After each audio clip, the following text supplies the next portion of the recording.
Assalamu alaikum and good afternoon to every BCS candidates of Bangladesh.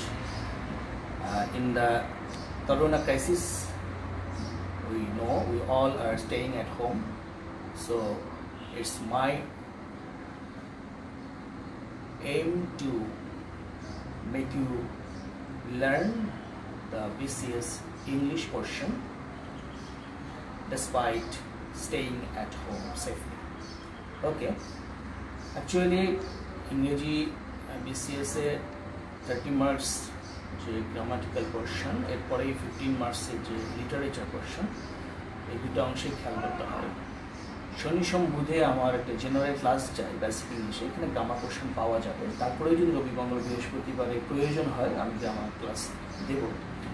আপাতত literature ক্লাসটা specially দিচ্ছি, কারণ এই অংশটা অন্যান্য লেভেলে এক্সেপ্ট আমরা ইংলিশ ডিপার্টমেন্টে যারা পড়াশোনা করেছি বা যারা পড়ছে তাদের ছাড়া অন্যদের লাগে না, আর বিসিএসে যারা অ্যাটেন্ড করেন তাদের লাগে। এই জন্য আমি রবি মঙ্গল বৃহস্পতি এই লিটারেচার ক্লাসটা স্পেশালি দিয়েছি। তো আপনারা একটু লক্ষ্য করুন লিটারেচার ক্লাসটা আসলে কীভাবে করা উচিত। আমি যদি কিছু তথ্য আপনাদেরকে দিয়ে দিই মুখস্থ করার জন্য, আজকে মুখস্থ করুন, একদিন কিন্তু ভুলে যাবেন, মনে থাকবে না পরীক্ষা হলে গেলে। তাহলে এটা জানার জন্য একটা সেটিং লাগবে। ইংলিশ লিটারেচারটা এই যে আমাদের আসে ক্যারেক্টার কোথাকার, কোন নভেলের বা ড্রামার বা এই পোয়েমের উক্তিটা কোথা থেকে এসছে, কিংবা এই বইয়ের লেখককে, এইগুলো যদি আমরা সেটিং হিসেবে জানি তাহলে মনে থাকবে। এই সেটিং হিসেবে কীভাবে জানতে হয় এটাই আমি দেখব। আর আপনারা একটু লক্ষ্য করেন, আমি ফর এক্সাম্পল আপনাদের একটা কোশ্চেন নিয়ে একটু কথা বলি, দেখেন সবাই।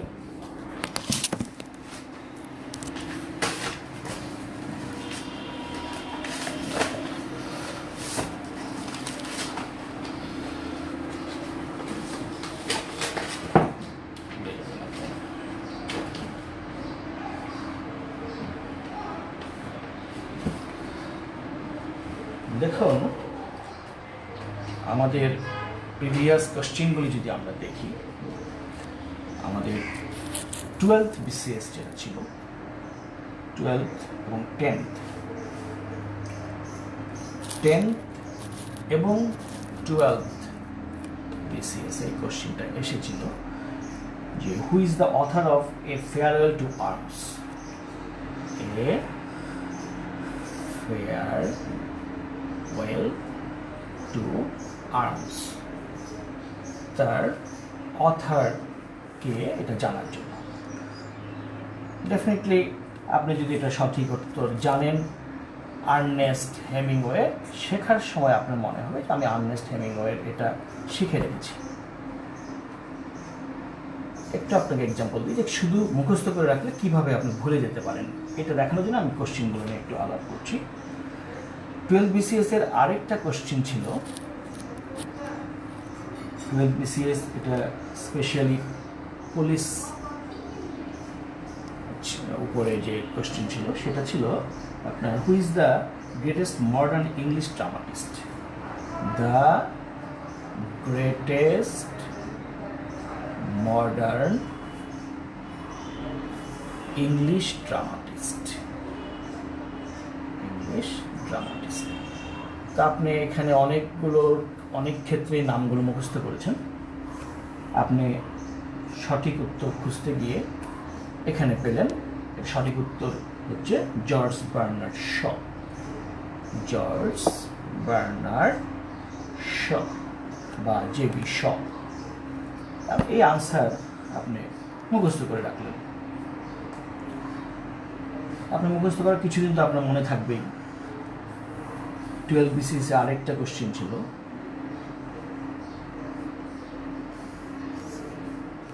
Caesar and Cleopatra.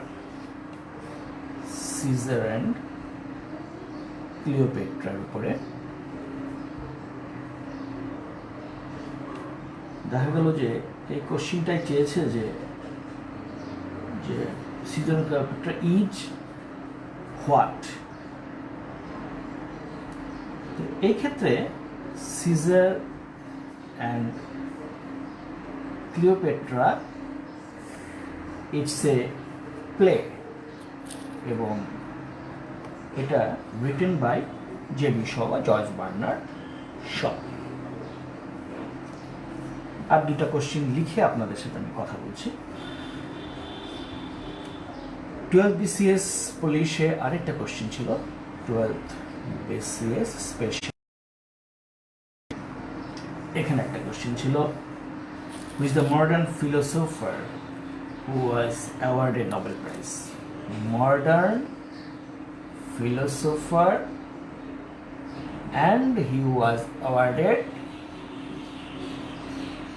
Nobel Prize.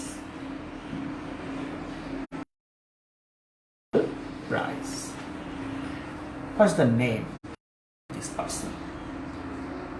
And the name of the person is Bertrand Russell. Bertrand Russell. And my today's last question to discuss is elephant BCS. In elephant BCS question test chilo, who is the author of For Whom the Bell Tolls? Elephant BCS test chilo, For Whom the Bell Tolls. The Bell Tolls. And here the author is Ernest Hemingway. Ernest Hemingway.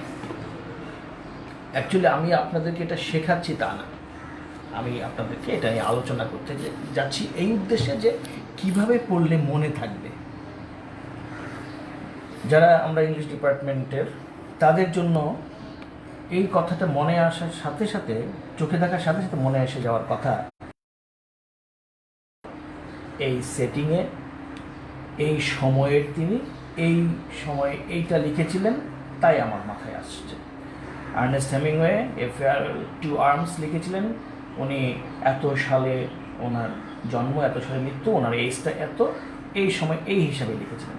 আমাদের কিন্তু মনে রাখাটা সহজ হবে, কিন্তু আমাদের যেহেতু MCQ BCS, যেটা প্রিলিমিনারি বিসিএসে তো অ্যাকচুয়ালি সব সাবজেক্টের ছেলেমেয়েরাই অ্যাটেন্ড করেন, এই জন্য ইংলিশ ডিপার্টমেন্টে যারা, তারা এখন সেটিংটা মনে করে নেবেন, যারা পড়ে এসছেন ডিপার্টমেন্টের ওই পড়াটাকে আবার মনে করে নেবেন, আর যারা অন্য ডিপার্টমেন্টে ছিলেন তাদেরকে আমি বলছি যে কীভাবে মনে রাখবেন।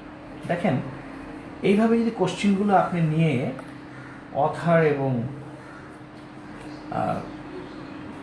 এই ক্রিয়েশনের নামটা মনে রাখেন, যে farewell to arm, the greatest modern English dramatist একজন ছিলেন জর্জ বার্নার্ড শো, বা সিজার অ্যান্ড ক্লিওপেট্রা প্লে, এটা জর্জ বার্নার্ড শো লিখেছিলেন, বা আর্নেস্ট হেমিংওয়ে লিখেছিলেন for whom the bell tours.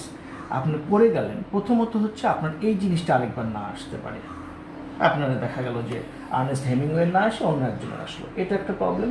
অথবা আর্নেস্ট হেমিংওয়ের এই ক্রিয়েশনটা না আসে অন্য একটা রাইটিংসের নাম আসলো, তখন আপনি ফেলিওর হলেন। আচ্ছা, আপনি এটাও পার পেয়ে গেলেন, আর্নেস্ট হেমিংওয়ের আপনি সমস্ত লেখা হয়তো বা নাম মুখস্থ করে রাখছেন, বা জর্জ বার্নার্ড শোর সমস্ত লেখা আপনি নাম মনে রাখছেন।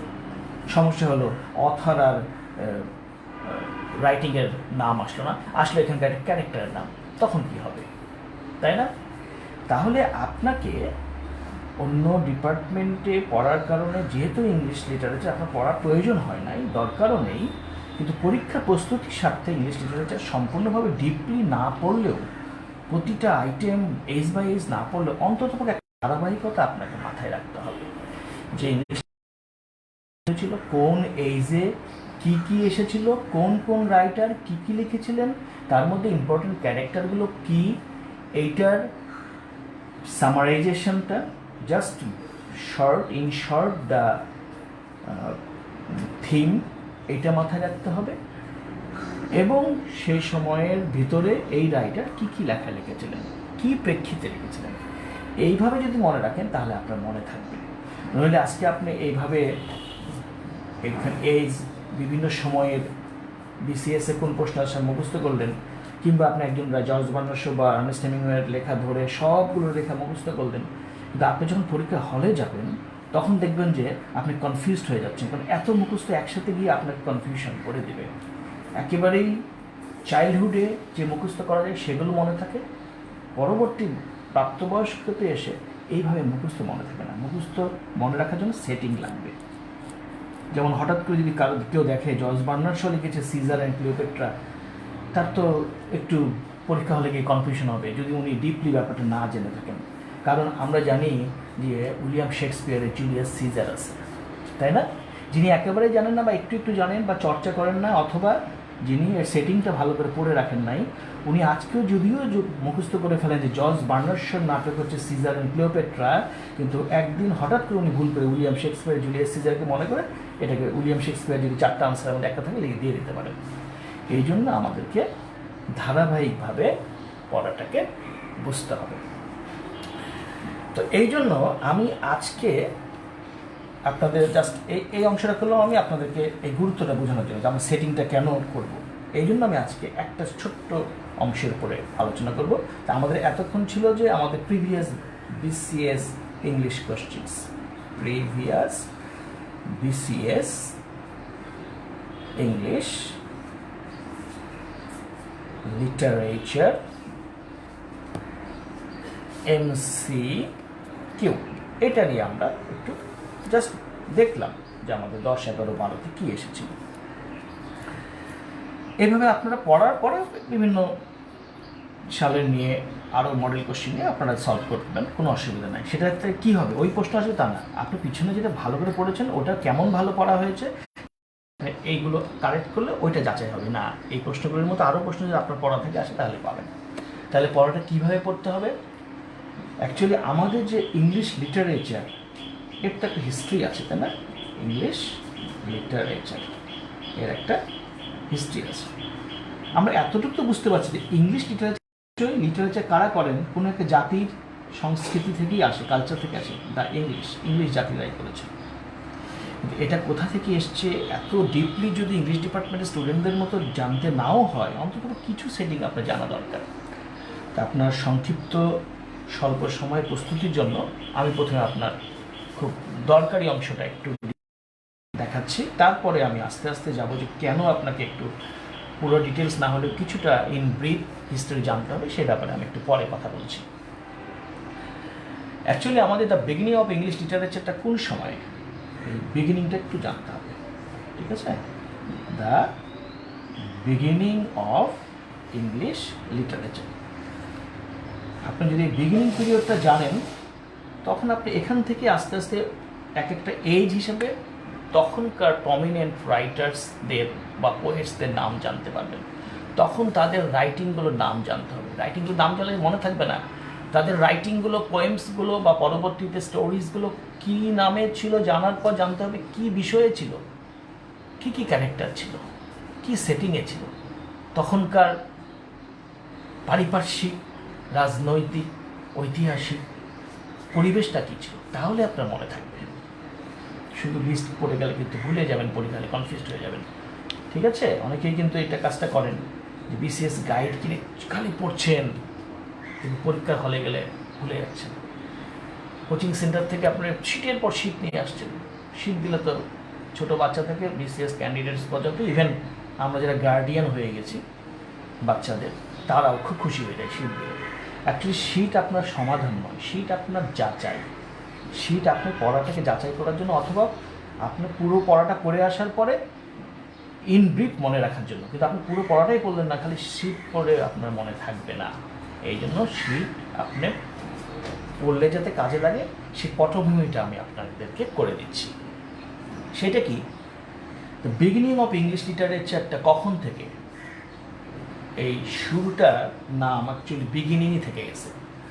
বিগিনিং অফ ইংলিশ লিটারেচারকে আমরা ওল্ড ইংলিশ লিটারেচার বলতে পারি। বিগিনিং অফ ইংলিশ লিটারেচারকে আমরা ওল্ড ইংলিশ লিটারেচার বলতে পারি, এবং এর শুরুটা বিগিনিং হিসেবেই থেকেছে। এই জায়গাটায় আমরা কোনো সাল পাই না, বিগিনিং থেকেই থেকে গেছে, বিগিনিং টু, ঠিক আছে? এর নির্দিষ্ট সময়টা বলা যায় না, তবে 1066 যেটা, এইটা আমরা মাথায় রাখতে পারবো, ঠিক আছে? 1066, এই আমাদের বর্তমানে চলছে 2020, আপনি পিছনে চলে গেলে 1066 এই পর্যন্ত সময়ে বিগিনিং থেকে যে পিরিয়ড, এই পিরিয়ডটাকে বলা হয় Anglo Saxon period. Anglo Saxon period, ঠিক আছে? Anglo Saxon period. আপনারা আমার এই অংশ থেকে বিশেষ করে একটু লেখা শুরু করেন, কারণ এই কোশ্চেনগুলো আপনাদের নিজস্ব গাইডেও আছে। যদি লিখে নিতে পারেন এখন খুবই ভালো, না পারলেও আপনাদের গাইডে দেখলে আপনারা খুঁজে পাবেন যে কোশ্চেনগুলো আপনাদের আনসার কি আমি লিখে দিয়েছি, আপনারা আনসারগুলো মিলিয়ে শিখে নেবেন। কিন্তু এর পটভূমি শেখার জন্য এই ধরনের কোশ্চেন এবং আরও নতুন কোশ্চেন মনে রাখার সাথে এই পটভূমি আপনাদেরকে আমার সাথে সিরিয়ালে লিখতে হবে, তাহলে আপনাদের মনে থাকবে, কাজে লাগবে। তা আমি কি বললাম যে ইংলিশ লিটারেচার কোথা থেকে এসছে? দ্য ইংলিশ, এই জাতি থেকেই এসছে। ওনারা কোথায় কীভাবে নিজেদেরকে স্ট্যাবল করেছিলেন, কখন থেকে শুরু হয়েছে, এটাও আমরা সময়ের প্রেক্ষিতে আলোচনা করব। কিন্তু অন্তত আপনার কোশ্চেন আনসার জানার জন্য যতটুকু সেটিং দেবে, এতটুকু সেটিংয়ের জন্য এইটুকু আমার সাথে লিখেন আপনারা যে the beginning of English literature, যাকে আমরা ওল্ড ইংলিশ লিটারেচার বলি, সেটা এই কোনো একটা প্রারম্ভিক সময় বা বিগিনিং থেকে 1066 পর্যন্ত সময়ে ধরা হয় এদেরকে অ্যাংলো স্যাক্সন পিরিয়ড, ঠিক আছে? এখন এই অ্যাংলো স্যাক্সন পিরিয়ডে আমি আপনাদেরকে যদি প্রমিনেন্ট 2-3 কবির নাম বলি, যেগুলো আপনাদের পরীক্ষায় আসতে পারে, যেমন এসেছে গত বিসিএসগুলোতে, দেখুন কয়েকটা অন্য পিরিয়ড থেকে আসছে। যদি অ্যাংলো স্যাক্সন পিরিয়ড থেকে আসে তাহলে আসার মতো কয়েকটা নাম আপনাদেরকে আমি জানিয়ে রাখছি। একটা নাম হচ্ছে উইটসিথ। উইটসিথ, আপনি প্রাথমিক শেখা শিখছেন যে অ্যাংলো স্যাক্সন পিরিয়ডে উইটসিথ নামে একটা নাম শিখলেন। কার নাম শিখলেন? He is a minstrel. What does mean minstrel? Minstrel is a wanderer. চারণ, বাংলায় বলে চারণ। আমরা চারণ কবি শুনেছি না, সেই রকম, ঠিক আছে? চারণ। আমাদের দেশের, আমাদের সাহিত্যের আপনারা লালন ফকিরের নাম শুনেছেন, আর আমরা লালন গীতি এখন শুনি।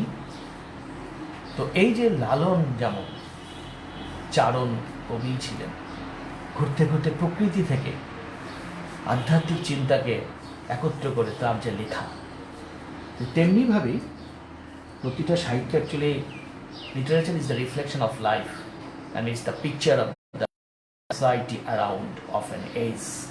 প্রতিটা এজের, of each age is the picture.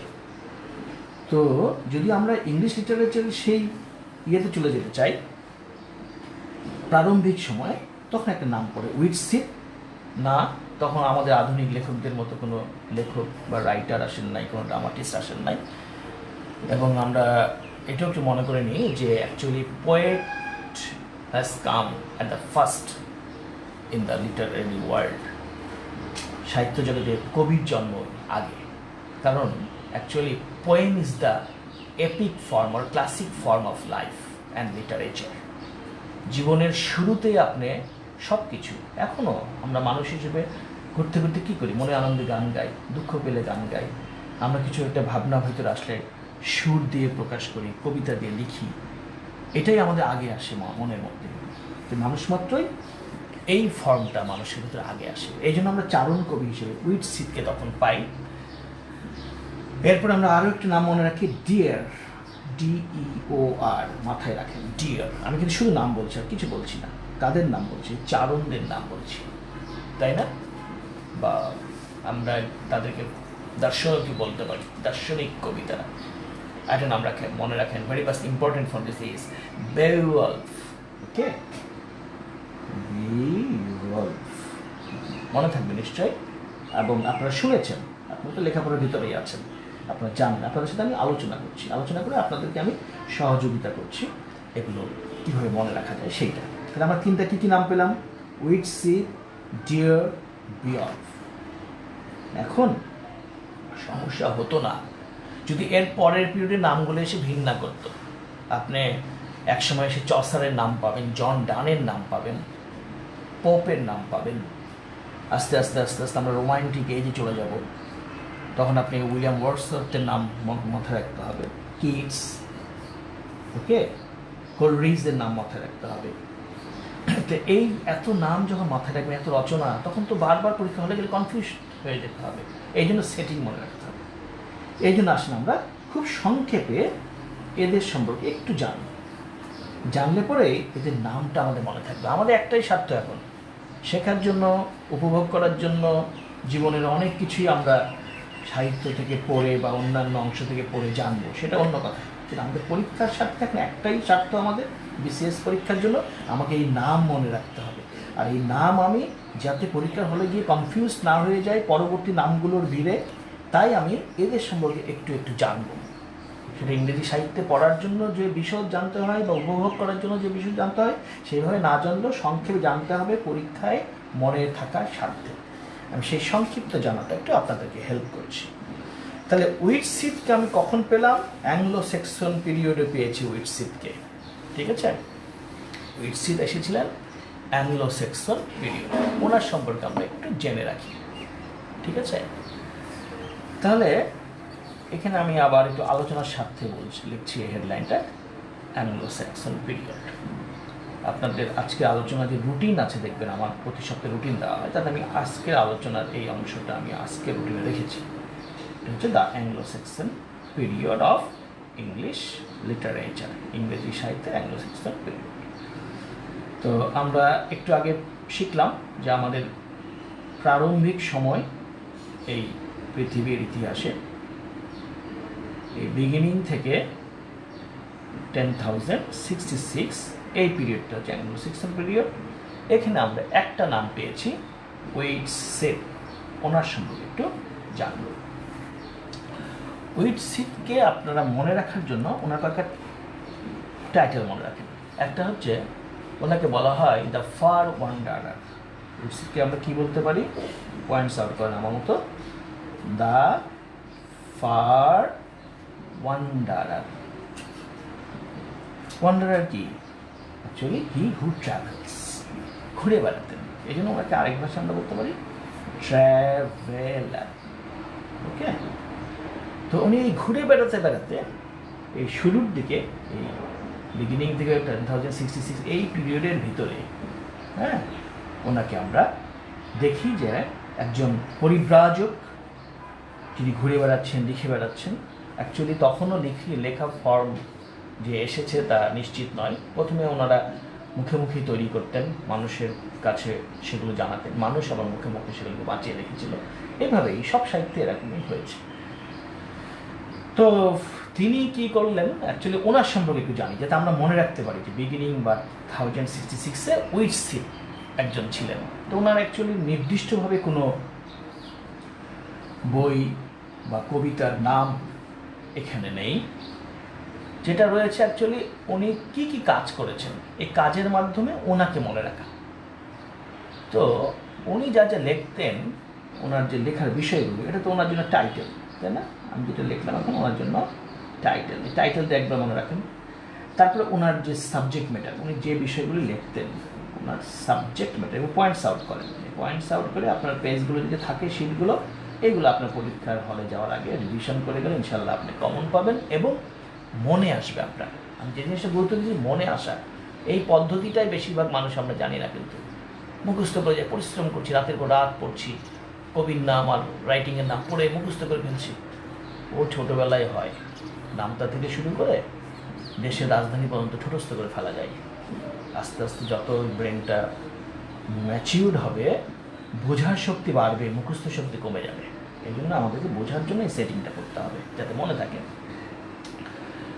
তো উনি যে সাবজেক্ট ম্যাটার, ওনার সাবজেক্ট ম্যাটার ছিল আসলে মানুষ, দ্য মেন, পৃথিবীর মানুষ সম্পর্কে। মানুষের কি উনি খেয়াল করতেন? মানুষ as well as the manners, মানুষের আচরণ উনি খেয়াল করতেন। উনি যখন যেখানে গিয়েছেন মানুষের আচরণ নিয়ে লিখেছেন। তার কথাটা কি? ম্যানার্স। কার? মানুষের। কোথাকার? অফ দ্য প্লেসেস, বিভিন্ন জায়গা থেকে উনি ঘুরেছেন। যখন যেখানে ঘুরেছেন, উইটসিথ মানুষের আচরণ নিয়ে রচনা করেছেন। ঠিক আছে, মানুষের প্রকৃতি, মানুষের ব্যবহার, মানুষের আচরণ, এগুলো নিয়ে তিনি লেখালেখি করতেন।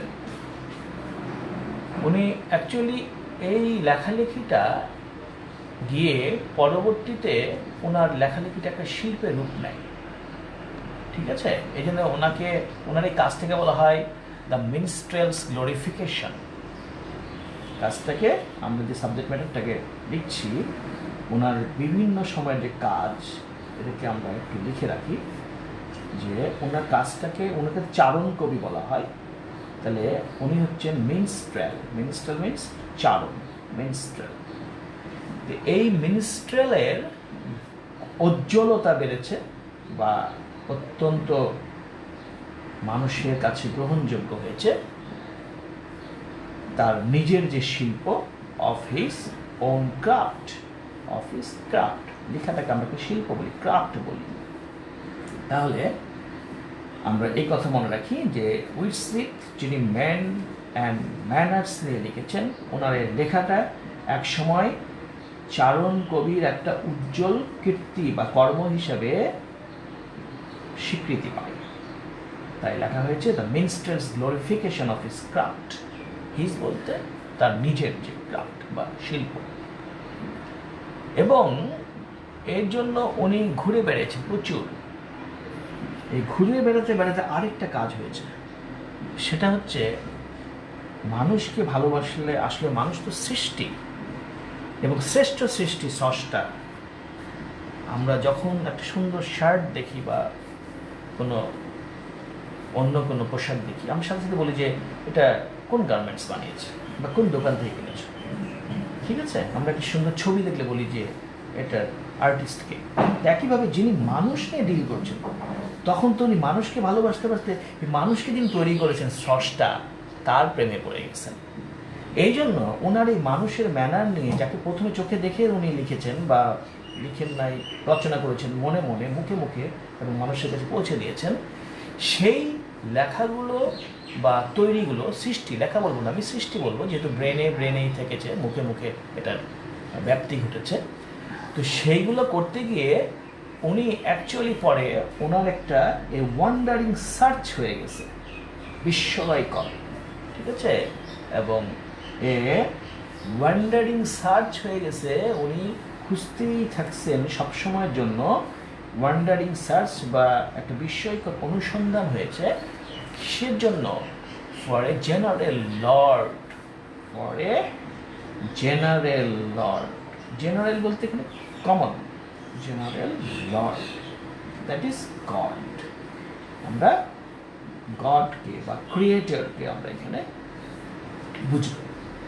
উনি ভাবছেন যে এই শ্রেষ্ঠ সৃষ্টির স্রষ্টাকে, তার প্রেমে উনি পড়ে গেছেন। এবং উনি প্রেমে পড়ার কারণ কি? স্রষ্টার কি ছিল? এই লর্ড, গড, ক্রিয়েটর, যার নামই বলি আমরা, তার যে একটা প্যাট্রোনেজ আছে তার সৃষ্টির প্রতি। Patronage, I think it is acquainted with you, this word, patronage, that's পৃষ্ঠপোষকতা। Patronage আছে, not only patronage, but also protection. Protection, কার জন্য? Protection for the creation, protection for creation, সৃষ্টির জন্য। সেই ক্রিয়েশনে স্পেশালি মানুষের জন্য, ম্যান। এবং তার চাইতে স্পেশালি উনি কেন এত ভক্ত হয়ে গেছেন? এই উইটসেট নিজেই, হিমসেলফ, তার নিজের যে প্রোটেকশন, এই প্রোটেকশনকে মনে করে আমাকে তথা মানুষকে তথা সমস্ত সৃষ্টিকে যিনি প্যাট্রোনাইজ করছেন, প্রোটেকশন দিচ্ছেন, যিনি তৈরি করেছেন এবং রক্ষা করছেন, সেই লর্ডকে আমি ভালোবাসি। তারপরে তিনি লর্ডকে নিয়ে তার রচনা করেছেন। অতএব বিসিএস পরীক্ষার্থী বন্ধুরা, আপনারা এইভাবে মনে রাখেন যে অ্যাংলো স্যাক্সন পিরিয়ডে বিগিনিং থেকে 10,066 এই পটভূমিতে আমরা কোনো রচনার নাম যদি এখানে নাও পেয়ে থাকি, রচয়িতার নাম পেয়েছি উইটসেট, যিনি মনে রাখার জন্য মনে রাখি ফার ওয়ান্ডারার বা ট্রাভেলার হিসেবে পরিচিত। এবং উনি হচ্ছেন মানুষের ম্যানার্স নিয়ে লেখা একজন রচনা করা একজন রচয়িতা, এবং ওনার এই রচনা এমন একটা পর্যায়ে চলে গিয়েছিল রচনা করতে করতে, উপস্থাপনা এমনভাবে করতেন সবাই তাকে চারণ বলে স্বীকার করে নিলেন এবং বলছেন যে মিনস্ট্রেলস গ্লোরিফিকেশন অফ হিজ ক্রাফট, তার এই সৃষ্টিটাকে তখন পরবর্তী গবেষকরা মিনস্ট্রেলস গ্লোরিফিকেশন বলে আখ্যায়িত করেছেন। এবং তার মানুষকে ভালোবেসে রচনা করতে করতে রচনা গিয়ে লর্ড বা গডের বা ক্রিয়েটরের প্রতি নিবিষ্ট হয়, এবং তখন বলা হয় তার এই রচনা লেখার এই পদ্ধতিকে বলা হয় wandering search for general god, wandering search for god. তাহলে এখান থেকে প্রশ্ন কি আসতে পারে? এমন আসতে পারে যে which age of literature, specially English literature, age of literature does Whitseed belong? Whitseed belong, এই কোশ্চেনটা আপনি লেখেন, Whitseed belong। আমি একভাবে বলছি, হয়তো আরেকভাবে আসবে, কিন্তু আপনারা পারবেন, জেনে রাখছেন which age of literature does Whitseed belong। আপনি তখন এই বিগিনিং টু 1066 এই আনসারটা মনে রাখবেন, এর সাথে আপনার সারাউন্ডিং অনেক আনসার দিতে পারেন। অথবা উল্টো করে আসলো বিগিনিং টু 1066, কিংবা এমন লেখা আসলো যে অ্যাংলো সেক্সন পিরিয়ডের একজন রাইটারের নাম, অ্যাংলো সেক্সন পিরিয়ড যে একজন লিটারেরি পার্সনের নাম, সেই নামের মধ্যে আসলো উইটসিতের নাম আসলো। তো এইভাবে এখন আর এটা ভুল হবে না, মনে থাকবে যে তার পটভূমিটা জানা আছে। উইটসিতের মতো এরকমই আমাদের আরেকজন রয়েছেন ডিয়ার, আমরা মাথায় রাখতে পারি ডিয়ার, আরেকজন রাইটারের নাম লেখেন ডিয়ার। আমরা অ্যাকচুয়ালি রাইটার পোয়েট এসে বলে ফেলছি, কথার ভাজে বলে ফেলছি, অ্যাকচুয়ালি রচয়িতা বলি। তখন লেখাগুলো মুখে মুখে রচিত হতো। এবং ডিওরকে মনে রাখবো সেম পিরিয়ড, অ্যাংলো সেক্সন পিরিয়ডে উনি ছিলেন, এবং ওনার অ্যাকচুয়ালি বিষয়টা একটু অন্যরকম, ঠিক আছে? উনি গান রচনা করতেন, হি ওয়াজ স্কিলড ইন সংস, উনি গীত রচনা করতেন না, সংস। এবং ওনার বিষয়টা ছিল অ্যাকচুয়ালি কমপ্লেন্ট। ওনার এটা তো স্কিলড ইন সংস, এটা ওনার, আমি একটা ক্যারেক্টারিস্টিক বললাম আপনাকে, ক্যারেক্টারিস্টিক মনে রাখেন, ক্যারেক্টারিস্টিক যতভাবে মনে রাখা যায় এক এক সময়ের রাইটারকে বা রচয়িতাকে, ক্রিয়েটার, লিটারেরি ক্রিয়েটারকে। তো এখানে আপনাকে টাইটেল মনে রাখতে পারেন যে উনি ছিলেন একজন কমপ্লেইনার। টাইটেল, উনি ছিলেন একজন কমপ্লেইনার, তিনি কমপ্লেন করেন। ওকে, উনি অ্যাকচুয়ালি তখনকার সময়ে যে কমপ্লেনগুলি ছিল তার কাছে কমপ্লেইনার অফ দ্য ফেট, অ্যাকচুয়ালি তিনি ভাগ্য নিয়ে তার চিন্তা ছিল, এই জন্য ইনি এই ফেটের এগেনস্টে অনেক কমপ্লেন করেছেন, ঠিক আছে?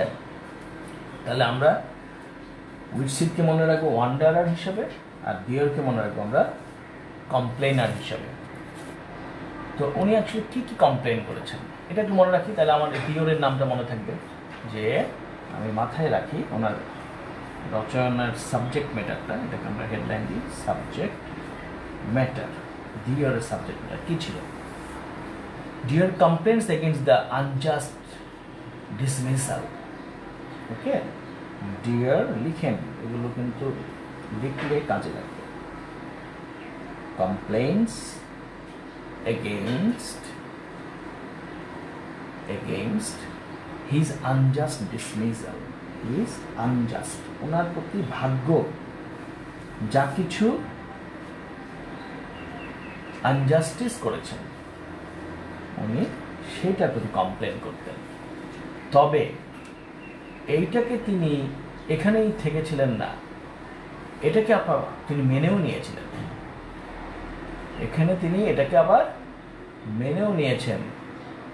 মেনে নিয়ে উনি কিন্তু পরবর্তীতে আবার এই ভাগ্যের প্রতি নিজেকে সমর্পণ করেছেন।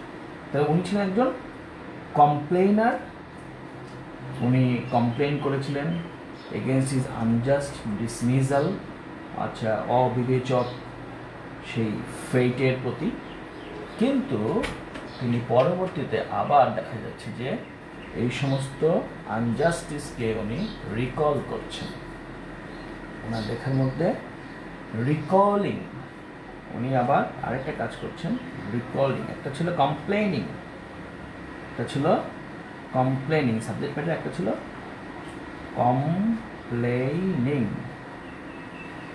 complaining. Another subject matter is recalling. Recalling what? Recalling old English literature, Anglo-Saxon period. A Dior রচয়িতা, he complained against the dismissal of his fate, and also he recalled old, unhappy and far off things, যেটা তার হাতের বাইরে, ভাগ্যের ব্যাপার, far off things, এইগুলোকে তিনি আবার স্মরণ করেছেন এবং খুঁজে পেরিয়েছেন উনি তার কমফোর্ট। রিকল শুধু করে থাকেন নাই, তিনি আবার already he was A seeker, he seeking what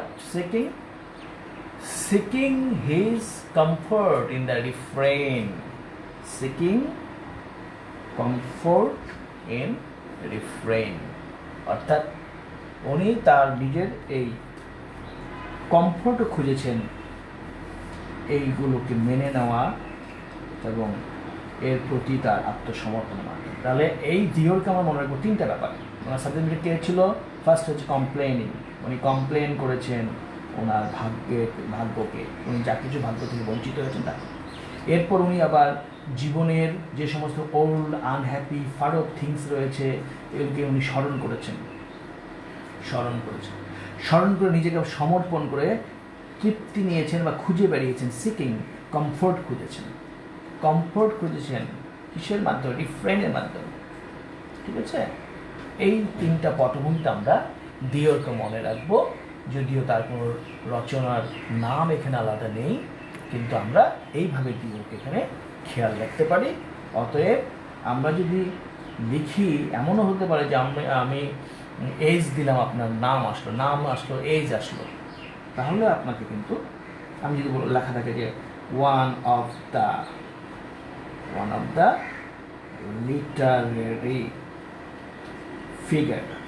the literary figure of Anglo-Saxon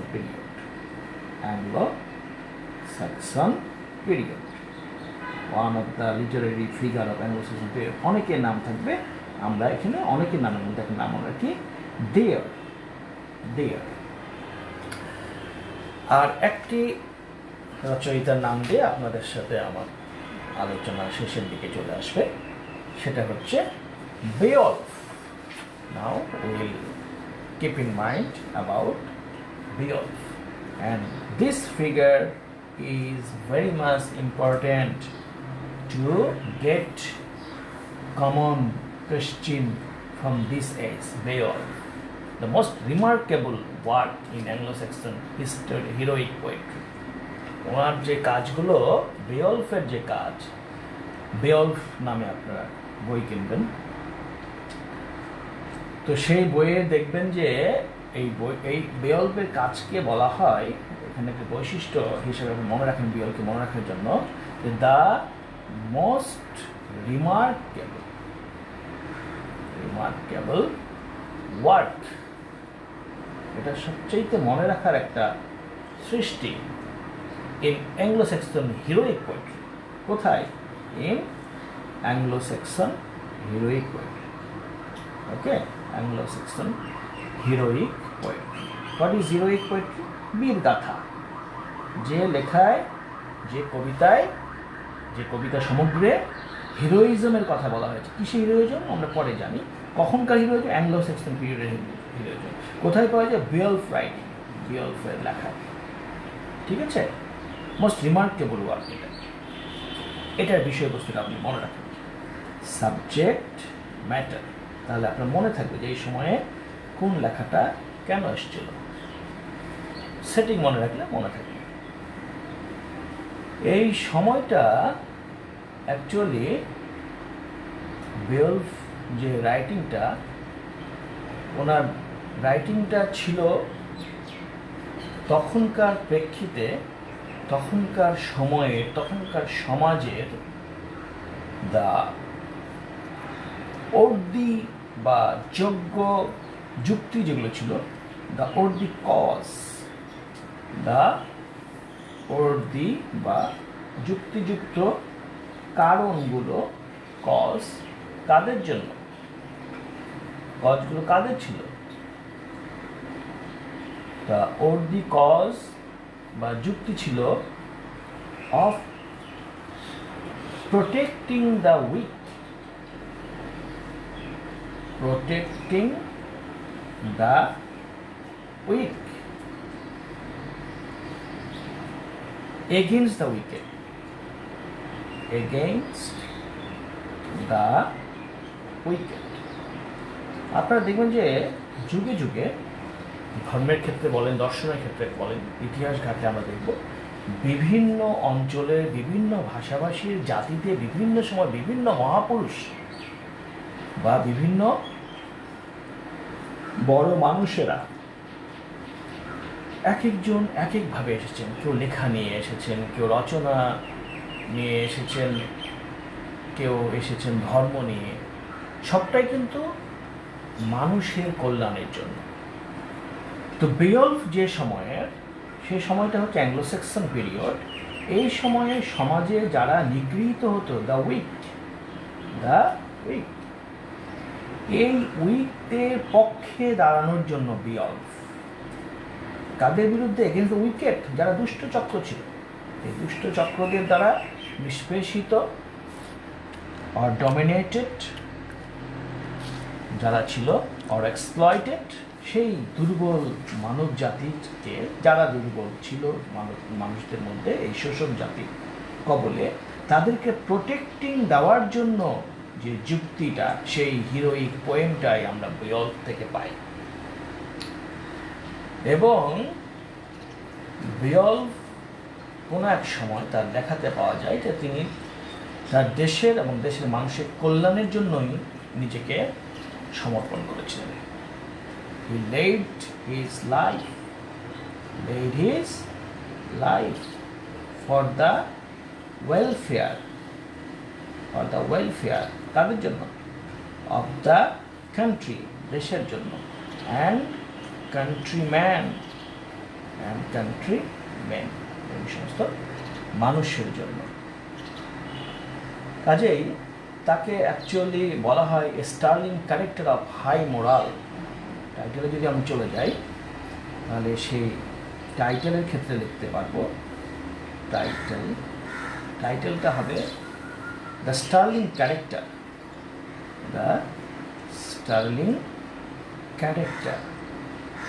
সেই ক্যারেক্টারটা কিসের? অফ হাই মোরালিটি, অর্থাৎ অনেক উঁচু নৈতিকতার একজন রচয়িতা। এই বেওলফ যে ক্যারেক্টারটা তৈরি হয়েছে, তার মধ্যে আমরা হিরোইজম দেখি, এবং সেটা এই জন্য আমাকে বলা হয় এখানকার সময়ের সবচেয়ে রিমার্কেবল ওয়ার্ক, হিরোইক পোয়েট্রি আমাদেরকে বলা হয়। এবং সাবজেক্ট ম্যাটার ছিল অর্দি কজ বা যুক্তি, যথাযথ যুক্তি। কিসের জন্য যুক্তি? উইকদেরকে প্রোটেক্ট করার জন্য, তাদের বিরুদ্ধে, উইকেটদের বিরুদ্ধে। এবং এই Beowulf led his life for the welfare of the country and countryman, মানুষের এই ইয়ের জন্য তিনি নিজেকে সমর্পণ করেছিলেন। তো সময়ের জন্য বেওলফের প্রশ্ন আসে, এমনও তো আসতে পারে যে who led his life for the welfare of the country and countryman, তখন আপনাকে বলতে হবে। এই জন্য জানতে হবে যে অ্যাংলো স্যাক্সন পিরিয়ডে মানুষ অত্যাচারিত হতো শোষকদের দ্বারা সমাজে। ওই জিনিসটা জানলে আপনি এই জিনিসটা লিখতে পারবেন। এছাড়াও উনি এক সময়ে ওনার লেখার মধ্যে আমরা পাই যে উনি তার সোসাইটিতে এই রুলার এবং রুলড যারা, শোষিত এদের মধ্যে একটা রিলেশনশিপ ওনার লেখার মধ্যে লিখে নিয়ে আসছেন। ওনার লেখার মধ্যে আমরা একটা প্রাইমেটিভ সোসাইটি পাই। এগুলো সবই কিন্তু ওনার লেখার ক্যারেক্টারিস্টিক, ঠিক আছে, লেখার বৈশিষ্ট্য। আমরা এখান থেকে ক্যারেক্টারিস্টিক কথাটা লিখে রাখি, আপনারা দেখেন ক্যারেক্টারিস্টিক হলে আমি বৈশিষ্ট্য হিসাবে লিখতে পারি যে একটা ছিল উনি for the welfare of the country and countryman, ওনার লেখার বিষয়বস্তু ছিল। এবং আরেকটা বিষয়বস্তু হচ্ছে যে ওনার লেখার বিষয় ছিল the relationship of the rulers and ruled, অর্থাৎ রুলাররা এবং রুলসদের মধ্যে যে রিলেশনশিপ, এটা তার লেখার বিষয়বস্তু ছিল। তার লেখার আরও বিষয়বস্তু ছিল, আরও ক্যারেক্টারিস্টিক আমরা যেটা খুঁজে পাই সেটা হচ্ছে যে উনি অ্যাকচুয়ালি একটা প্রাইমেটিভ ওয়ার্ল্ড বা এই যে ওই সময়ের যে সমাজ, এই relationship of the rules and rule কখনকার of the primitive society primitive society বলতে কী বুঝি? আদি সমাজ, অর্থাৎ আমাদের যে সমাজ সভ্যতা, সেই সমাজ সভ্যতার অনেক পূর্বে ইতিহাসের শুরুতে ইংলিশ সোসাইটিতে আমরা তখন যে প্রাইমেটিভ সোসাইটি পাই, সেই সময়ে একটা চিত্র ফুটে ওঠে। রুলদের মধ্যে রিলেশনশিপ নিয়ে উনি লিখতে লিখতে দেখা গেছে এই বিওলফের রচনায় আমরা পরবর্তীতে একটা পুরা প্রাইমেটিভ ওয়ার্ল্ড খুঁজে পাই। প্রাইমেটিভ ওয়ার্ল্ড সেটা আবার কেমন? অর্থাৎ আমরা এই যে রুলদের সমাজটাকে তখন পড়তে পারি। এই রিলেশনশিপ দেখতে গিয়ে উনি সমাজের প্রতি ওনার দৃষ্টিভঙ্গি দিলেন। আমরা যদি ইসলাম ধর্মের প্রচারের বিভিন্ন পর্যায়ে দেখি, তো কোনো এক সময় দেখা যাচ্ছে যে হযরত মুহাম্মদ সাল্লাল্লাহু আলাইহি সাল্লাম যখন জন্ম নেন বা তার জন্মের পূর্বে, তখন আমরা আরবদের মধ্যে অস্থিরতা দেখি, তাই না? ওই অঞ্চলে তখন ধর্ম যে এসেছিল, ইসলাম ধর্ম, তার পূর্বে কী ছিল? সমাজে অস্থিরতা, মারামারি, কাটাকাটি, হানাহানি। এই যে তখন মানুষকে রক্ষা করতে গিয়ে সমাজকে তখন স্টাডি করতে হয়, তাই না? সনাতন ধর্মে আমরা কি দেখতে পাই? একসময় সতীদাহ প্রথা ছিল, তাই না? তো সতীদাহ প্রথা রদ করা হয়, তাই না? তাহলে ওই কেন সতীদাহ প্রথা হতো? মানুষের বিশ্বাসটা কোন জায়গায় ছিল? ওইভাবে আমরা সমাজে কি চিত্র ফুটে উঠতে দেখি। তেমনিভাবে বিওলফের এই সময়ে রুলার্স অ্যান্ড রুলদের রিলেশনশিপ যদি উনি লেখেন, তখন এই প্রাইমেটিভ সোসাইটি বেরিয়ে আসে। তাতে আমরা সেই প্রাইমেটিভ ওয়ার্ল্ডটা আমাদের কাছে চোখের মধ্যে পড়ে। এখন যখন কোনো একটা সোসাইটিকে আপনি রিপ্রেজেন্ট করবেন, সোসাইটি কাকে দ্বারা হয়? মানুষকে দ্বারা হয় না? কমিউনিটি সোসাইটি বা কমিউনিটি কিসের? কমিউনিটি অফ পিপল, তাই না? মানুষ, সমাজের মানুষ। মানুষটা একটা কোনো একটা তার তো একটা সেটিং আছে। এই সেটিংটা কি? সেটিংটা তার সারাউন্ডিং। সেটিংটা হচ্ছে তার সারাউন্ডিং। এই সারাউন্ডিং কী দিয়ে হয়? সারাউন্ডিংটা হবে ল্যান্ড, ওয়াটার, ওকে, ল্যান্ড, ওয়াটার, এয়ার, এই সময়ের সব কিছু, টোটাল অ্যাটমসফিয়ার। আসলে কোন অ্যাটমসফিয়ারের মানুষ, কোন অঞ্চলের মানুষ, কী প্রেক্ষিতে কেমন ছিল, এই জিনিসটা তখন উঠে আসে। এইটা উঠে আসতে গিয়ে, সমাজকে উঠে আসতে গিয়ে তখনকার জিওগ্রাফিক পিকচার চলে আসে। এই প্রাইমেটিভ সোসাইটির, এই প্রাইমেটিভ ওয়ার্ল্ডের কী আসে? জিওগ্রাফিক একটা পিকচার আসে তার লেখার মধ্যে। আমরা তার লেখার ভিতরে এই ছবি খুঁজে পাই, আলাদাভাবে আঁকা ছবি নয়, লেখার মধ্যে, তার রচনার মধ্যে। বারবার আমার কথা প্রসঙ্গে লেখা চলে আসছে, আপনারা বলেন রচনা। আমি একটু পরে আপনাদেরকে ক্লাস শেষের একটু আগে দেখাবো যে কতদিন পরে লেখাটা শুরু হয়। প্রথমে মানুষের মেধায়, মননে রচনা ছিল, মুখে মুখে তার ব্যক্তি ঘটে, বংশপরম্পরা। তো সেই ক্ষেত্রে আমরা জিওগ্রাফিক পিকচার পাই আমাদের বিওলফের রচনায়। এবং এই জিওগ্রাফিক পিকচারের মধ্যে আমরা একটা হিরোইক আইডিয়ালিজম খুঁজে পাই। এবং এই পিকচরিয়াল একটা বর্ণনা আমরা পাই কিসের? উনি জিওগ্রাফিক পিকচার বা ওনার যে পিকচরিয়াল ডেসক্রিপশান, জিওগ্রাফিক পিকচারের মধ্যে আমরা যে ডেসক্রিপশান পাই, সেটা পাই তখনকার সমাজের বিভিন্ন জায়গার ল্যান্ডের সাথে প্রকৃতি, স্টর্মস, ঝড়ের আমরা চিত্র খুঁজে পাই। সিজ, আমরা ওই সময়ের বিভিন্ন সময়ের সমুদ্রের চিত্র খুঁজে পাই। বিভিন্ন সময় মানুষের মধ্যে মানুষের বিদ্যমান যে ব্যাটেলস বা যুদ্ধ বিগ্রহ, এগুলো সব উঠে আসে এবং এই বর্ণনার ভিতরে তার একটা হিরোইক আইডিয়ালিজম খুঁজে পাওয়া যায়। তার বর্ণনার মধ্যে একটা বীর গাথা ছিল যে আমরা যে কান্ট্রিম্যান এবং কান্ট্রির মধ্যে যে আমরা কল্যাণের খোঁজে উনি যে লিখেছেন, তার মধ্যে আমরা শোষক এবং শোষিতর ভিতরে রিলেশন দেখতে গিয়ে দেখি যে ওনার লেখাতে ছিল যে উনি সবসময় এই শোষিতদের রক্ষা অর্থে, এই রক্ষা কবচ সন্ধানার্থে উনি লিখেছেন বা রচনা করেছেন। এই রচনায় উনি পক্ষে থেকেছেন, দুর্বলদের পক্ষে থেকেছেন। এই জন্য এই যে দুর্বলদের পক্ষে কাজ করা, এই কাজ করতে গিয়ে একটা হিরোইজম উঠে এসেছে ওনার লেখায়। এই হিরোইজমই বেওলফে আমরা পাই, এই জন্য এটাকে বলা হয় হিরোইক পোয়েট্রি। এবং সেটা লিখতে গিয়ে সমাজকে এই শোষিত এবং শোষকের চিত্র ফোটাতে গিয়ে সমাজের পারিপার্শ্বিক সমস্ত ওই সময়ের প্রাইমেটিভ সোসাইটি সমস্ত চিত্র ফুটে ওঠে। সেই সোসাইটি সমাজকে পড়তে গিয়ে আমরা ওটার জিওগ্রাফিক্যাল বর্ণনাও তখন খুঁজে পাই যে ওই সময়ের মানুষ এইরকম মানসিকতার, এইরকম ক্ষিপ্রতার, এরকম শোষক, এরকম শোষিত কেন হয়েছিল, সেই প্রেক্ষিতে ঝড়ের চিত্র আসে তা এই লেখায়। সমুদ্রের রূপ বর্ণনা করা হয়েছে লেখায়, ব্যাটেলস বা যুদ্ধের চিত্র আনা হয়েছে। এইভাবে বিওলকে আমরা মনে রাখতে পারি। এবং এখান থেকে আপনারা কোশ্চিন লিখেন যে বিওলফ বা হু ওয়াজ দ্য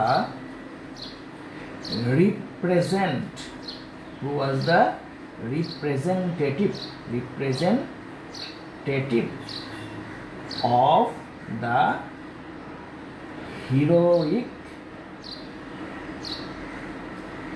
character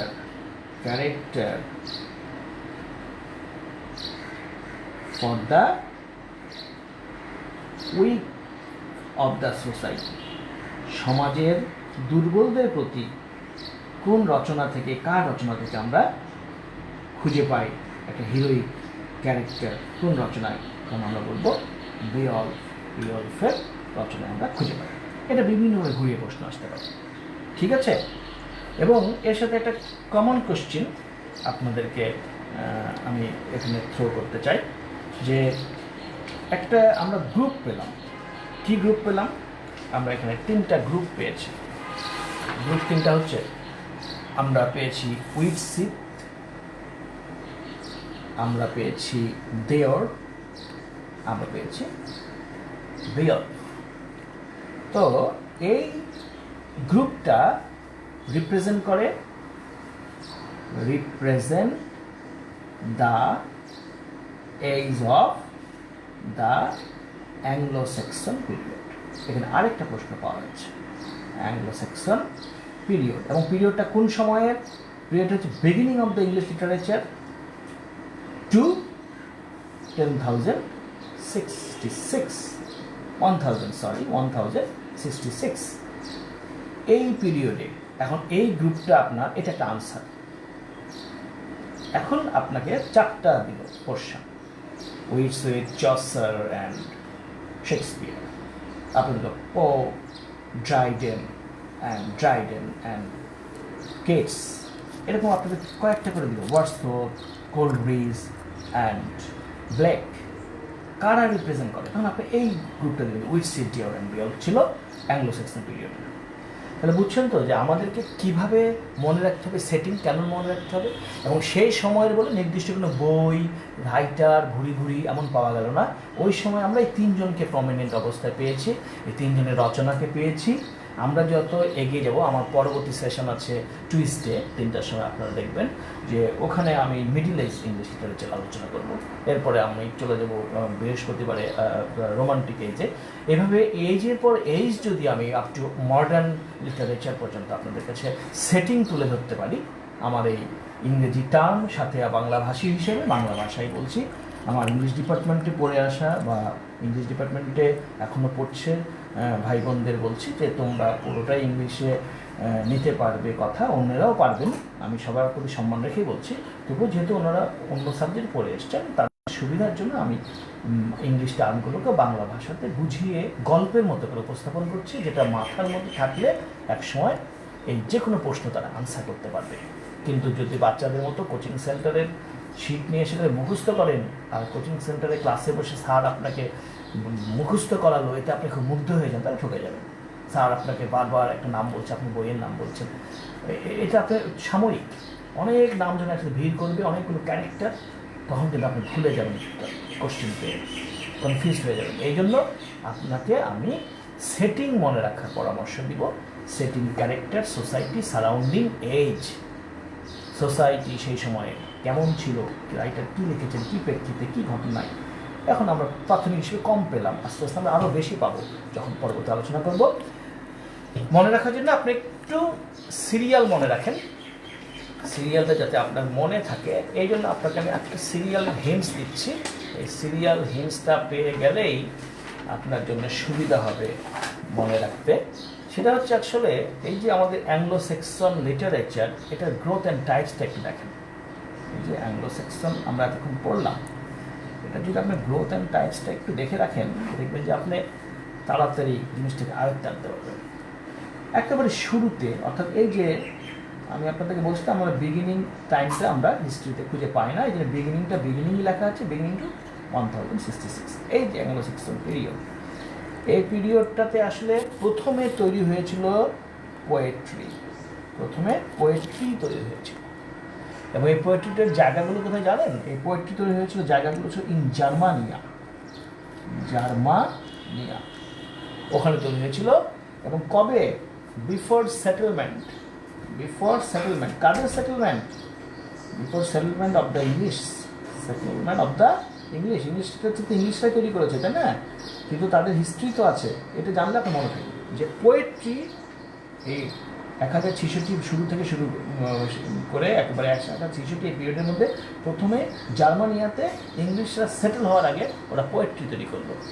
এবং এদের এই পোয়েট্রিটাকে তখন বলা হতো ওল্ড ইংলিশ পোয়েট্রি। এটা ছিল অ্যাকচুয়ালি ওল্ড ইংলিশ পোয়েট্রি, ঠিক আছে না? এদের পোয়েট্রিটাকে বলা হতো ওল্ড ইংলিশ পোয়েট্রি, পুরোনো সময়ের পোয়েট্রি। এবং এগুলো ছিল অ্যাকচুয়ালি আনরিটেন, যে মুখে মুখে ছিল, হ্যাঁ, এই জন্য এটাকে বলা হয় প্যাগানস অ্যান্ড আনরিটেন।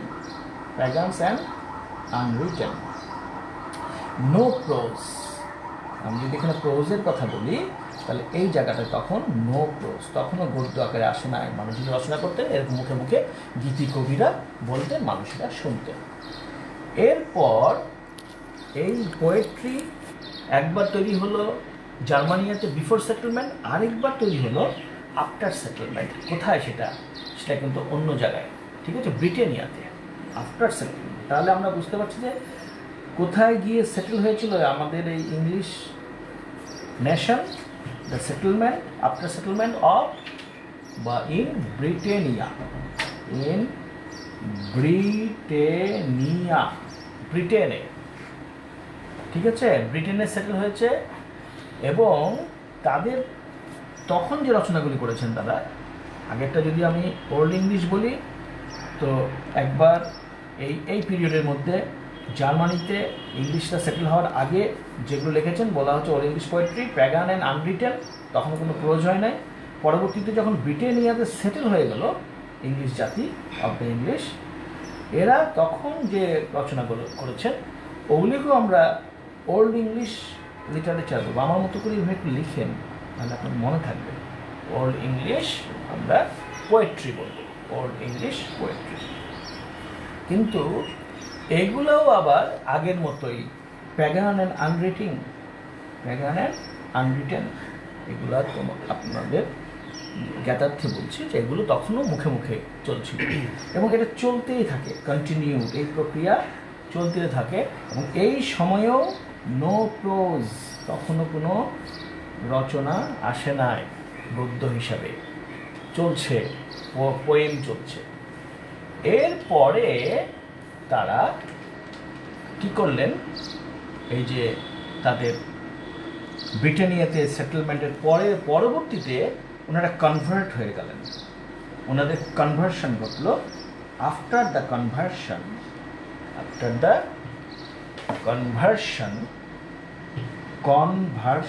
আমার সাথে একটু লিখেন সবাই। আফটার দ্য কনভার্সন কোথায় ওনার, আফটার দ্য কনভার্সনের আগে বিফোর দ্য কনভার্সন একটা পোর্শন আছে, বিফোর দ্য কনভার্সন সেটাকেও আমরা একটু লিখি, ওটাও ইন ব্রিটেনে ওনারা বিফোর দ্য কনভার্সন পয়েন্টটা আগে লিখেন, বিফোর দ্য কনভার্সন। এটা ইন ব্রিটেন,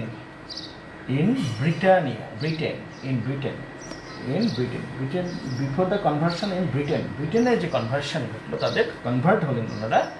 কনভার্ট হওয়ার সময় থার্ড স্টেজ, তখন আমরা ওল্ড ইংলিশ পোয়েট্রি বলছি, এখনও আমরা এটাকে ওল্ড ইংলিশ পোয়েট্রি বলছি। এটা কিন্তু একই সময়, বিগিনিং থেকে 1066, কিন্তু আমরা লিটারেচার পর্যায়টা দেখছি, ওল্ড ইংলিশ পোয়েট্রি বলছি।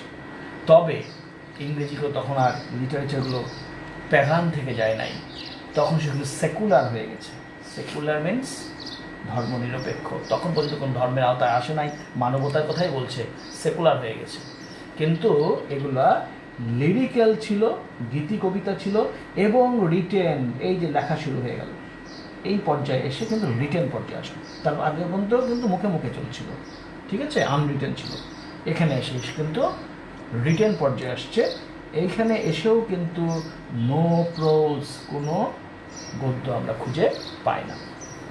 এরপরে just before the conversion in Britain, এবার হচ্ছে after the conversion in Britain.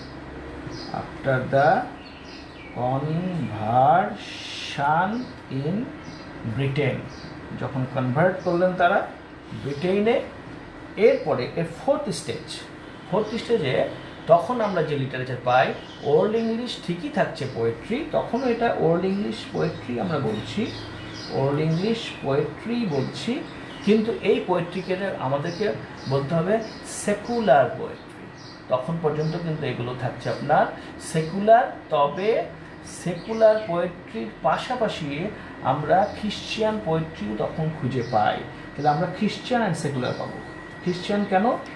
সেই সময়ে দেখা গেল যে লেখাগুলো মানবতা বা সেকুলারিজমের পাশাপাশি বা ধর্ম নিরপেক্ষতার পাশাপাশি, সেকুলারিজমের পাশাপাশি খ্রিশ্চিয়ান রিলিজিয়ন ইনফ্লুয়েন্সড হয়েছিল। এই জন্য আমরা তখন বলি যে এটাকে খ্রিশ্চিয়ান অ্যান্ড সেকুলার পোয়েট্রি। এবং ঠিক এই সময়েই শুরু হয়ে যায় বিগিনিং অফ প্রোজ। আমরা এই সময় দেখি যে গদ্যের শুরু হয়ে যায়, বিগিনিং অফ প্রোজ। এবং এরপর last stage old English poetry, খ্রিস্টান অ্যান্ড সেকুলারিজম যে অবস্থাটা, সেখান থেকে আমরা দেখতে পাই ওইদিকে পোয়েট্রি হয়েছে আর এইদিকে খ্রিশ্চান পোয়েট্রিগুলো একসাথেই তখন খ্রিশ্চান টাচে চলে আসছে। এই ওল্ড ইংলিশ যে পোয়েট্রিগুলো, এই পোয়েট্রিগুলো পরবর্তীতে দেখা যাচ্ছে যে secular and English touch, secular ছিল, সেকুলার পোয়েট্রি তো ছিলই, সেকুলার পোয়েট্রি ছিল অ্যান্ড খ্রিশ্চান টাচে চলে আসছে, ইংলিশ সেকুলার পোয়েট্রি, এবং সেগুলো আবার খ্রিশ্চান টাচে চলে আসছে। এই একই জিনিস আমরা একটু স্পেসিফিক করে লিখছি, খ্রিস্টান টাচটা তারা পেয়ে যায়, ঠিক আছে। এবং এই সময়ে প্রোজের ডেভেলপমেন্ট ঘটে, ডেভেলপমেন্ট অফ প্রোজ, এই সময়ে গদ্যের ডেভেলপমেন্ট ঘটে। এবং এই সময়গুলোতে দেখা গেল বিভিন্ন সময়ের ক্লাসিক্যাল যে তৈরিগুলো ছিল, বিভিন্ন সময় যে ক্লাসিকগুলো ছিল, আমি এই কথাগুলোকে একটু এখানে রেখেছি, অল্প কথা আছে বলে আমি এখন এই পেজের মধ্যে রাখার চেষ্টা করছি আপনাকে বোঝার সুবিধার্থে, যে সেগুলো ট্রান্সলেশন শুরু হয়ে গেল, ট্রান্সলেশন অফ ক্লাসিক্স, কারণ তখন তো রিটেন চলে আসছে এবং প্রোজ চলে আসছে, তখন ক্লাসিকগুলো ট্রান্সলেশন শুরু হয়েছে। এবং দেখা গেল যে অনেক রাইটিং যেগুলো মানুষের মুখে মুখে ছিল, বিভিন্ন সময় বিভিন্ন বীর গাথা, বিভিন্ন প্রেইজ বা কারো প্রশংসাযোগ্য লেখা, কারো প্রশংসা করে লেখা হয়েছে কারো নামে, হ্যাঁ, কারো হিরোইজমকে লেখা হয়েছে, কারো রাজত্বকালকে নিয়ে লেখা হয়েছে, এই জিনিসগুলো তখন ট্রান্সলেশন হতে থাকে এবং এখানকার অরিজিনাল যে ওয়ার্ডসগুলো এগুলোর খোঁজ হতে থাকে, অরিজিনাল ওয়ার্ডসগুলো তখন খোঁজ হতে থাকে এই প্রোজের সময়ে। তাহলে আমরা মোটামুটি যা পড়েছিলাম আমাদের সেটিং মনে রাখার জন্য সেটা তো আপনারা পড়েছেন। অ্যাংলো স্যাক্সন পিরিয়ডে 3টা বিখ্যাত রচয়িতার নাম পেয়েছেন, উইটসি, ডিওরাম, বিয়লফ, এবং আপনারা দেখলেন যে কিভাবে ইংলিশ লিটারেচারটা পর্যায়ক্রমে এটা ডেভেলপ হয়। এটা নিয়ে আরও বড় হিস্ট্রি আছে, তো আমাদের বিসিএসের প্রয়োজনে যখন যাটুকু দরকার আমি সেটুকু আলোচনা করবো, যেহেতু পরীক্ষাটাই আপনাদের টার্গেট, সেটাই হওয়া উচিত এখন পরীক্ষার্থী হিসাবে। অ্যাংলো সেকশন পিরিয়ড আমরা দেখেছি বিগিনিং থেকে 1066 পোয়েট্রিগুলো দেখা গেল যে জার্মানিয়াতে ইংরেজদের সেটেলমেন্টের আগে ওল্ড ইংলিশ পোয়েট্রি হিসেবে পরিচিতি ছিল, প্যাগান অ্যান্ড আনরিটেন অবস্থায় ছিল, তখনও প্রোজ আসে নাই। পরে যখন ব্রিটেনিয়াতে সেটেলমেন্ট হয়ে যায় তখনও প্যাগান অ্যান্ড আনরিটেন অবস্থায় ইংলিশ ওল্ড পোয়েট্রি চলছে, ওল্ড ইংলিশ পোয়েট্রি চলছে, তখনও প্রোজ আসে নাই। Before the conversion in Britannia সময় ওল্ড ইংলিশ পোয়েট্রি আসছে, তখন আমরা বুঝতে পারছি এগুলো সেকুলার বা মানবতাবাদী বা ধর্ম নিরপেক্ষভাবে দেখা হচ্ছে, এবং লিরিক্যাল অবস্থায় এগুলো ছিল, গীতি অবস্থায় ছিল, এবং রিটেন ফর্ম চলে আসছে। তখনও নো প্রোজ, রিটেন অবস্থায় পোয়েট্রি আসছে। এর পরবর্তীতে যখন কনভার্ট হয়ে গেল ব্রিটেনে ইংলিশ জাতি, তখন ওল্ড ইংলিশ পোয়েট্রিগুলো সেকুলারের পাশাপাশি দেখা গেল খ্রিস্টিয়ান নেটিভ টাচে আসছে, খ্রিস্টান ধর্ম এর সাথে সংস্পর্শ হয়েছে লেখার রচনার সাথে, এবং প্রোজ তৈরি হয়ে গেল। এবং প্রোজ তৈরি হয়ে গেলেই দেখা যাচ্ছে যে ওদিক দিয়ে ইংলিশ পোয়েট্রিটাও ডেভেলপ হচ্ছে সেকুলারিজম এবং খ্রিস্টানিটির সংস্পর্শে থেকে, আর প্রোজ ডেভেলপ হচ্ছে বিভিন্ন সময়ের ক্লাসিক রচনাগুলোকে ট্রান্সলেশন করা এবং অরিজিনাল ওয়ার্কগুলোকে মনে করার মাধ্যমে। ওকে, ঠিক আছে। তাহলে আপনারা এই সময়ের অ্যাংলো স্যাক্সন পিরিয়ডের 3জন লেখকের রচয়িতার নাম জানলেন, উইটসি, ডিওর, বেয়লফ, and they belong to the Anglo-Saxon period. The time is beginning to 1066. Thank you very much. আগামী মঙ্গলবারে আমরা মিডল এজ ইংলিশ লিটারেচার নিয়ে আলোচনা করব। সেই পর্যন্ত আপনাদের সাথে আজকে বিদায় নিচ্ছি। ধন্যবাদ।